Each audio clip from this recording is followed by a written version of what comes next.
I'm back again at the place my older sister went to school, Hartford, Connecticut.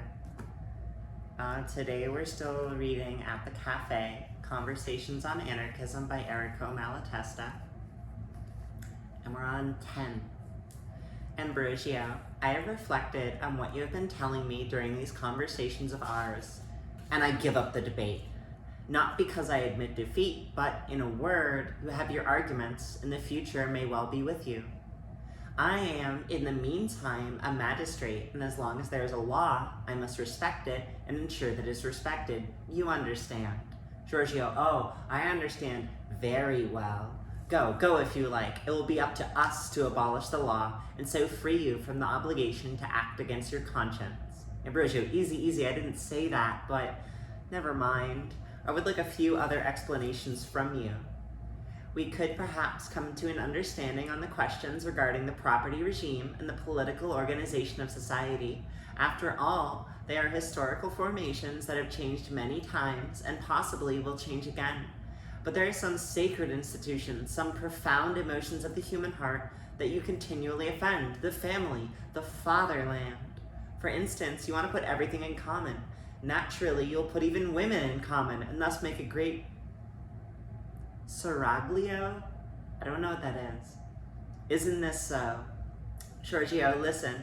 If you want to have a discussion with me, please don't say foolish things and make jokes in bad taste. The question we are dealing with is too serious to interpose vulgar jokes. Ambrosio, but I was serious. What would you do with the women?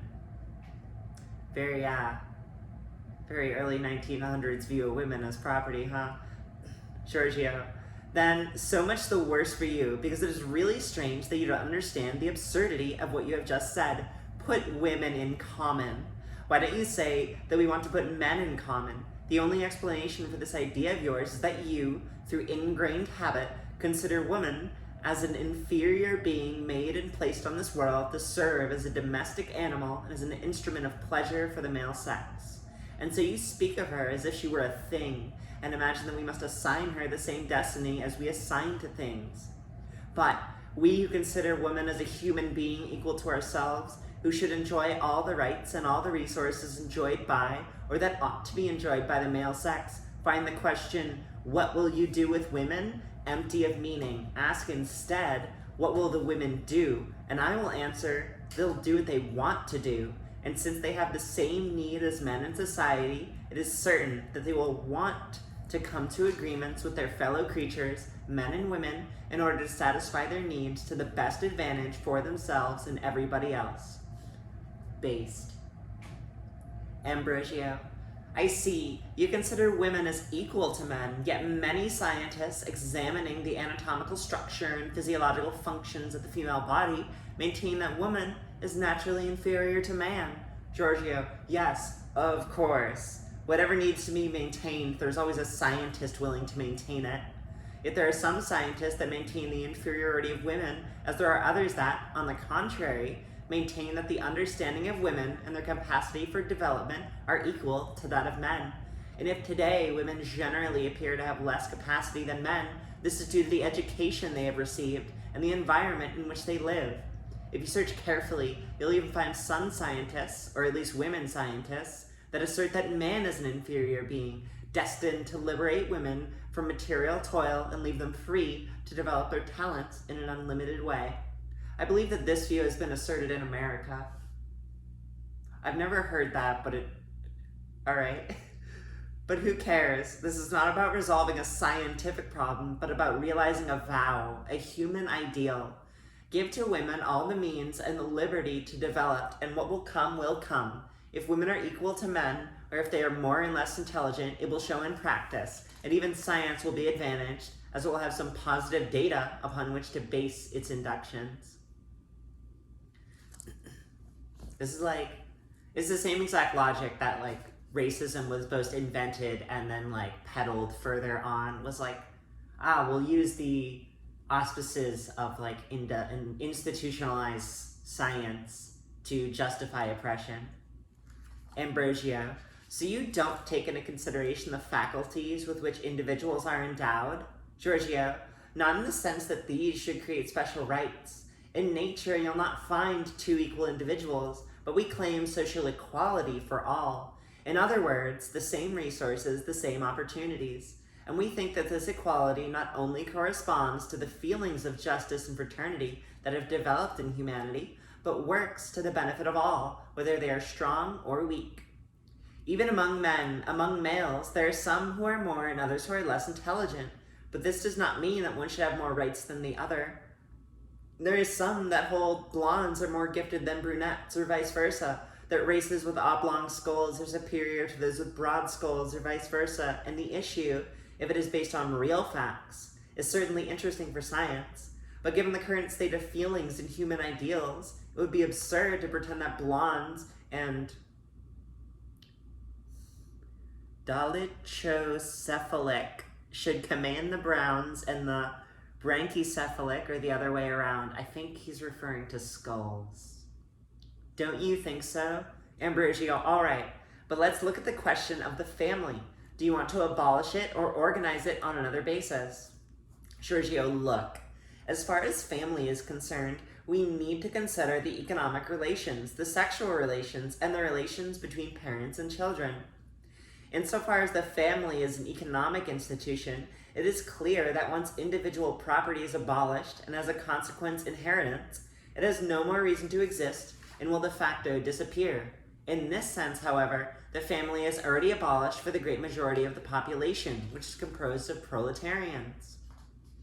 Ambrosio, and as far as sexual relations, do you want free love? Giorgio, oh, come on. Do you think that enslaved love could really exist? Forced cohabitation exists, as does feigned and forced love, for reasons of interest or of social convenience. Probably there will be men and women who will respect the bond of matrimony because of religious or moral convictions, but true love cannot exist, cannot be conceived if it is not perfectly free. You need consent, basically, is what he's saying. Ambrosio, this is true, but if everyone follows the fancies inspired by the God of love, there will be no more morals, and the world will become a brothel. I wish. Giorgio, as far as morals are concerned, you can really brag about the results of your institutions. Adultery, lies of every sort, long-cherished hatreds, husbands that kill wives, wives that poison husbands, infanticide, children growing up amidst scandals and family brawls. And this is the morality that you fear is being threatened by free love? Today, the world is a brothel because women are forced to prostitute themselves through hunger, and because matrimony, frequently contracted through a pure calculation of interest, is throughout the whole of its duration a union into which love either does not enter at all or enters only as an accessory. Assure everyone of the means to live properly and independently. Give women the complete liberty to dispose of their own bodies, destroy the prejudices, religious and otherwise, that bind men and women to a mass of conventions that derive from slavery, and which perpetuate it, and sexual unions will be made of love, and will give rise to the happiness of individuals and the good of the species. Ambrosio, but in short, are you in favor of lasting or temporary unions? Do you want separate couples or a multiplicity and variety of sexual relations, or even promiscuity? Giorgio, we want liberty. Up to now, sexual relations have suffered enormously from the pressure of brutal violence, of economic necessity, of religious prejudices and legal regulations, that it has not been possible to work out what is the form of sexual relations which best corresponds to the physical and moral well-being of individuals and the species. Certainly, once we eliminate the conditions that today are under the relations between men and women artificial and forced, a sexual hygiene and a sexual morality will be established that will be respected, not because of the law, but because through the conviction, based on experience, that they satisfy our well-being and that of the species. This can only come about as the effect of liberty. Ambrosio, and the children? Giorgio, you must understand that once we have property in common and establish on a solid moral and material base the principle of social solidarity, the maintenance of the children will be the concern of the community, and their education will be the care and responsibility of everyone. Probably all men and all women will love all the children, and if, as I believe is certain, parents have certain special affections for their own children, they can only be delighted to know that the future of their children is secure, having for their maintenance and their education the cooperation of the whole society. When I live in communities in the desert where, we're still living under US occupation, but there is more freedom there, and I see kids are almost de facto, they're not entirely community raised, we're still in an American culture, but there is far more communal raising being done just sort of as a consequence of freedom. People want to see kids taken care of, they want to see kids safe and fed and not get fucked up. Ambrosio. But you do at least respect parents' rights over their children. Giorgio, rights over children are composed of duties. One has many rights over them, that is to say, many rights to guide them and to care for them, to love them and to worry about them. And since parents generally love their children more than anyone else, it is usually their duty and their right to provide for their needs. It isn't necessary to fear any challenges to this, because if a few unnatural parents give their children scant love and do not look after them, they'll be content that others will take care of the children and free them of the task. If by a parent's rights over their children, you mean the right to maltreat, corrupt, and exploit them, then I absolutely reject those rights. And I think that no society worthy of the name would recognize and put up with them. It's like a harm principle. Ambrosio, but don't you think that by entrusting the responsibility for the maintenance of children to the community, you will provoke such an increase in population that there will no longer be enough for everyone to live on? But of course, you don't want to hear any talk of Malthusianism, and we'll say that is an absurdity. Yeah, man, that is an absurdity. What the fuck? Giorgio, I've told you on another occasion that it is absurd to pretend that the present poverty depends on overpopulation, and absurd to wish to propose remedies based on Malthusian practices. But I am very willing to recognize the seriousness of the population question, and I admit that in the future, when every newborn child is assured of support, poverty could be reborn to a real excess of population. Emancipated and educated men, when they think it necessary, will consider placing a limit to the overly rapid multiplication of the species. But I would add that they will think seriously about it only when hoarding and privileges, obstacles placed upon production by the greediness of the proprietors, and all the social causes of poverty are eliminated. Only then will the necessity of achieving a balance between the number of living beings, production capacities, and available space appear to everyone clear and simple.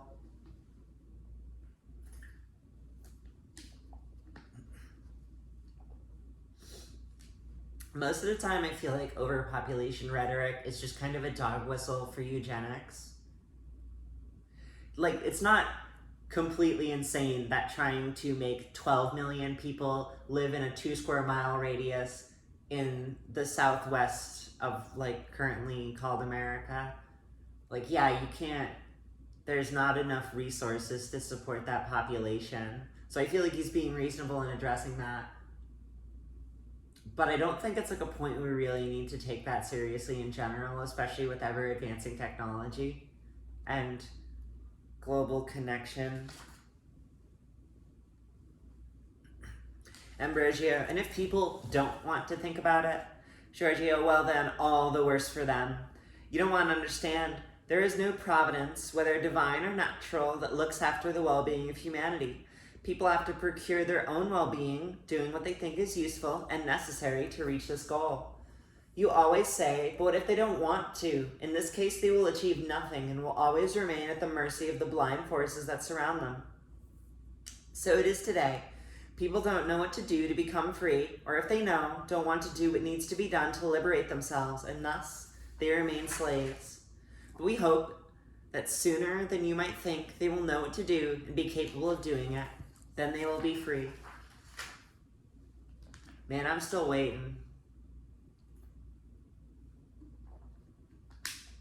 11. Ambrosio, the other day you concluded that everything depends on the will. You were saying that if people want to be free, if they want to do what needs to be done to live in a society of equals, everything will be fine, or if not so much the worse for them. This would be alright if they wanted the same thing. If some want to live in anarchy and others prefer the guardianship of a government, if some are prepared to take into consideration the needs of community, and others want to enjoy the benefits derived from social life, but do not want to adapt themselves to the necessities involved, and want to do what they like without taking into account the damage it could do to others. What happens if there is no government that determines and imposes social duties? Giorgio, if there is a government, the will of the rulers and of their party and associated interests will triumph, and the problem, which is how we satisfy the will of all, is not resolved. On the contrary, the difficulty is aggravated. The governing fraction can not only use its own resources to ignore or violate the will of others, but has at its disposal the strength of the whole society to impose its will. Any government will always look out for the interests of the government itself as a first priority relative to the needs of everything else. This is the case in our present society, where the working class provides the government with the soldiers and the wealth to keep the workers slaves. I think I have already told you, we want a society in which everyone has the means to live as they like, where no one can force others to work for them, where no one can compel another to submit to their will. Once two principles are put into practice, liberty for all and the instruments of production for all, everything else will follow naturally through force of circumstances, and the new society will organize itself in the way that agrees best with the interests of all. Ambrosio, and if some want to impose themselves by crude force, Giorgio, then they will be the government or the candidates for government, and we will oppose them with force. You must understand that if today we want to make a revolution against the government, it is not in order to submit ourselves supinely to new oppressors. If such as these win, the revolution would be defeated, and it would have to be remade. Ambrosio, but you would surely allow some ethical principles superior to the wills and caprices of humanity, and to which everyone is obliged to conform, at least morally? Giorgio, what is this morality that is superior to the will of men? Who prescribed it? From whence does it derive? Morals change according to the times, the countries, the classes, the circumstances. They express what people at given moments and in given circumstances regard as the best conduct. In short, for each person, good morals accord with what they like or what pleases them for material or emotional reasons. For you, morality enjoins respect for the law, that is, submission to the privileges enjoyed by your class. For us, it demands a revolt against oppression and the search for the well-being of everyone. For us, all moral prescriptions are comprehended by love between people. Ambrosio, and the criminals, will you respect their liberty? Giorgio, we believe that to act criminally means to violate the liberty of others. When the criminals are many and powerful and have organized their dominance on a stable basis, as is the case today with the owners and rulers, there needs to be a revolution to liberate oneself. See, the real criminals have always been the police. When, on the contrary, criminality is reduced to individual cases of unsuitable behavior or of illness, we will attempt to find the causes and introduce them to appropriate remedies. Ambrosio, in the meantime, you will need a police force, a magistrate, a penal code, some gaolers, executioners. I don't know what that word means. Giorgio, and therefore you would say the reconstitution of a government, the return to the state of oppression under which we live today. In fact, the major damage caused by crime is not so much the single and transitory instance of the violation of the rights of a few individuals, but the danger that it will serve as an opportunity and pretext for the constitution of an authority that, with the outward appearance of defending society, will subdue and oppress it. You saw that after 9/11, and like 1,000 other things, but that's a recent example where a bunch of people get killed. People getting killed, not really a cool thing. We don't like murder. Murder bad. Hot fucking take, murder bad. But like, then the U.S. government uses that as justification to like do some imperialism in the Middle East and invade the privacy of U.S. citizens and everyone else too, and like jail people in Guantanamo Bay. It's fucking like. There were a lot of concerns during COVID about the government seizing additional powers and using the basis of the COVID plague to justify it. And there were a lot of discussions in the right circles who were like, yes, we need to take anti-plague measures, no shit, but also the government is not going to let go of this power. We already know the purpose of the police and the magistrate and how they are the cause rather than the remedy of innumerable crimes. We need, therefore, to try to destroy crime by eliminating the causes, and when there remains a residue of criminals, the collective directly concerned should think of placing them in a position where they can do no harm, without delegating to anyone the specific function of persecuting criminals. You do know the story of the horse which asked protection from a man and allowed him to mount on its back? Ambrosio, alright, at this point I am only seeking some information and not a discussion. Another thing, seeing that in your society all are socially equal, all have a right to the same access to education and development, all have full liberty to choose their own life, how are you going to provide for the necessary tasks? There are pleasant and laborious jobs, healthy and unhealthy jobs. Oh, fuck. I had a thing on my phone I need to press. There are pleasant and laborious jobs, healthy and unhealthy jobs. Naturally, each person will choose the better jobs, who would do the others that are often the most necessary. Who's gonna pick up the garbage, man? And then there is a great division between intellectual and manual labor. Don't you think that everyone would like to be doctors, literati, poets? And that no one would wish to cultivate the land, make shoes, etc., etc.? Well, Giorgio, you want to look forward to a future society, a society of equality, liberty, and above all, solidarity and free agreement, presuming the continuation of the moral and material conditions of today. Naturally, the thing appears and is impossible. When everybody has the means, everyone will reach the maximum material and intellectual development that their natural faculties will permit. Everyone will be initiated into intellectual joys and into productive labor. The body and brain will develop harmoniously at different levels according to capacity and inclination. Everybody will be scientists and literati versed in literature, and everybody will be workers. What would happen then? Imagine that a few thousand doctors, engineers, literati, and artists were to be transported to a vast and fertile island, provided with the instruments of work and left to themselves. Do you think they'll let themselves die of hunger rather than working with their own hands? Or that they would kill themselves rather than coming to an agreement and dividing work according to their inclinations and their capacities? If there were jobs that no one wanted to do, they would all do them in turn, and everyone would search for the means to make unhealthy and unpleasant jobs safe and enjoyable. Ambrosio, enough. I must have another 1,000 questions to put to you, but you wander in a total utopia and find imaginary ways to resolve all the problems. I'd prefer that you talk to me about the ways and means by which you propose to realize your dreams. Giorgio, with pleasure. So much so since far as I am concerned, even though the ideal is useful and necessary as a way of indicating the final goal, the most urgent question is what must be done today and in the immediate future.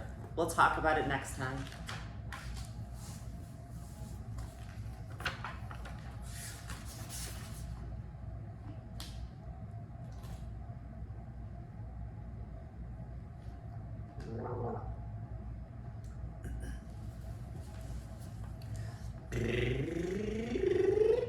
Twelve.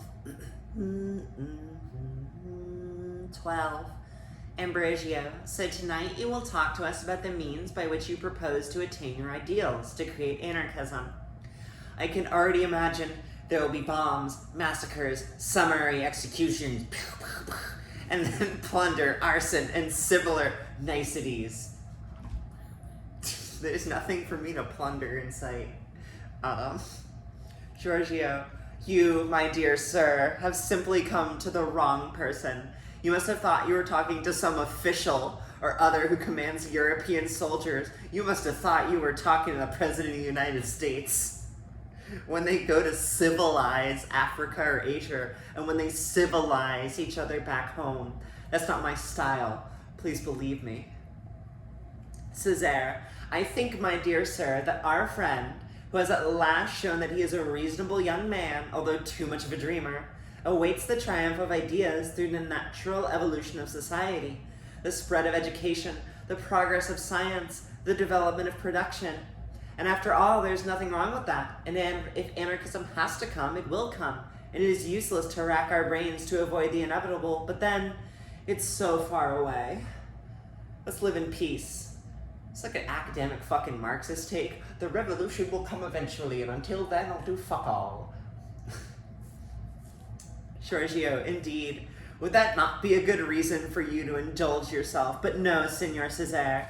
I don't rely on evolution, on science, and the rest. One would have to wait too long, and what is worse, one would wait in vain. Human evolution moves in the direction in which it is driven by the will of humanity, and there is no natural law that says evolution must inevitably give priority to liberty rather than the permanent division of society into two castes. I can almost say in two races, that of the dominators and that of the dominated. Every state of society, because it has found sufficient reasons to exist, can also persist indefinitely, so long as the dominators don't meet a conscious, active, aggressive opposition from the dominated.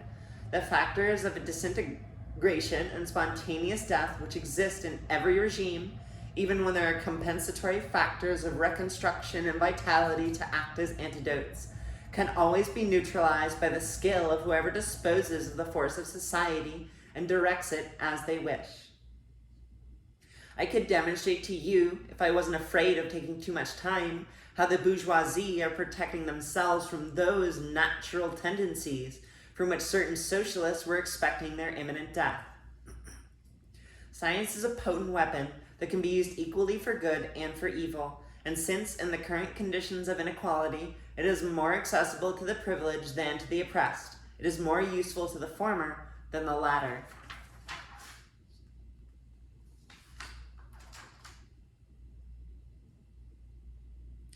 Because science is like an institution, especially, I feel like, no, this has always been true. Science has always been supported by powerful institutions because science takes like time and energy and money. People write grants.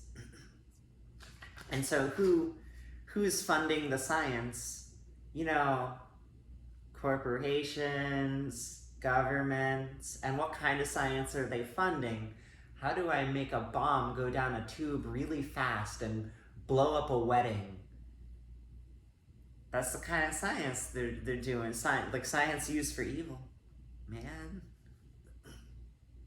Education, at least that which goes beyond a superficial smattering, is almost useless and is inaccessible to the underprivileged masses. And even then, it can be directed in a way chosen by the educators, or rather by those who pay and choose the educators. Ambrosio, but then all that is left is violence. Giorgio, namely, the revolution. Ambrosio, violent revolution, armed revolution. Giorgio, precisely. Ambrosio, therefore, bombs. Giorgio, never mind all that, Signor Ambrosio. You are a magistrate, and I don't like having to repeat that this is not a tribunal. And for the moment at least, I am not a defendant, from whose mouth it would be in your interest to draw some imprudent remark. The revolution will be violent because you, the dominant class, maintain yourselves with violence and don't show any inclination to give up peacefully. So there will be gunfire, bombs, radio waves that will explode your deposits of explosives and the cartridges and the cartridge boxes of your soldiers from a distance. All this may happen. These are technical questions that, if you like, will leave to the technicians. What I can assure you of is that, as far as it depends on us, the violence, which has been imposed on us by your violence, will not go beyond the narrow limits indicated by the necessity of the struggle. That is to say, that it will be above all be determined by the resistance you offer. If the worst should happen, it will be due to your obstinacy and bloodthirsty education that by your example you're providing to the public.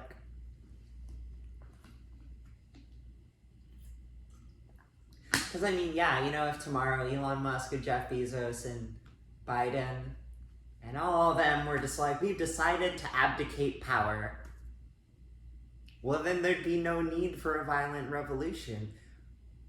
But you really think they're going to do that? Césaire, how will you make this revolution if there are so few of you? Giorgio, it is possible there's only a limited number of us. It suits you to hope so. And I don't want to take this sweet illusion from you. It means they'll be forced to double and then redouble our numbers. Certainly our task, when there are no opportunities to do more, is to use propaganda to gather a minority of conscious individuals who will know what they have to do and are committed to doing it. Our task is that of preparing the masses, or as much of the masses as possible, to act in the right direction when the occasion arises. By the right direction we mean expropriate the current holders of social wealth, throw down the authorities, prevent the formation of new privileges and new forms of government, and reorganize directly through the activity of the workers, production, distribution, and the whole of social life. I think there's sometimes a sometimes justified, sometimes doomer outlook of like, we'll never do it. But if you look at like the trajectory of, let's say broadly left-leaning activism in the US over the past 30 years, people are getting better at it. Like, the same people who were organizing Occupy, they didn't die, mostly.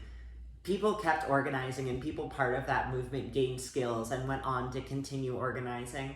And you see these larger and larger protests, the way like Ferguson was smaller than the 2020 like George Floyd BLM protests.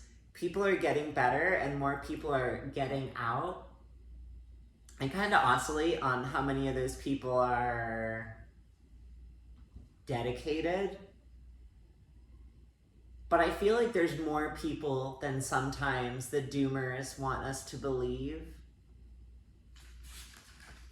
Césaire, and if the occasion doesn't arise, Césaire's like, what if the cops just never kill another unarmed person again? What if they just don't? What if there's no reason? Giorgio, well, we'll look for ways to make it happen. Prospero, how many illusions you have, my boy! 3 exclamation marks. You think that we are still in the time of Stone Age weapons? With modern arms and tactics, you would be massacred before you could move. Giorgio, not necessarily. To new arms and tactics, it is possible to oppose appropriate responses, and then again, these arms are actually in the hands of the sons of the people, and you, by forcing everyone to undertake military service, are teaching everybody how to handle them.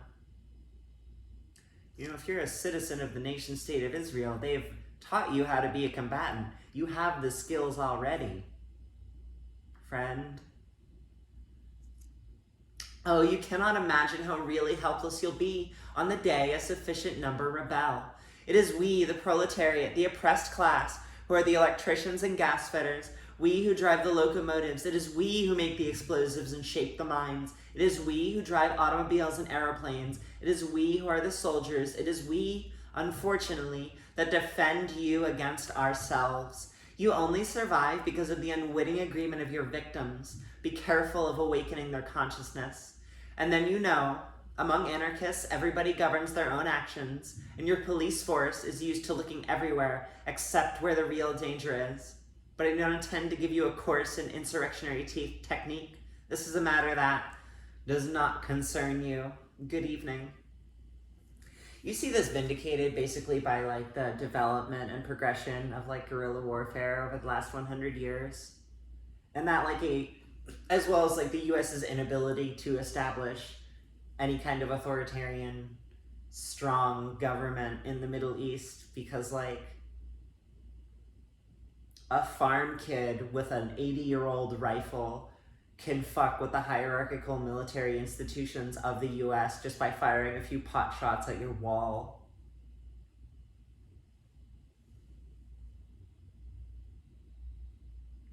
Anyway, that doesn't concern you. Have a good rest of your day, evening, afternoon, or if it's 2 a.m., maybe you should go to sleep. I don't know, I'm not your mom.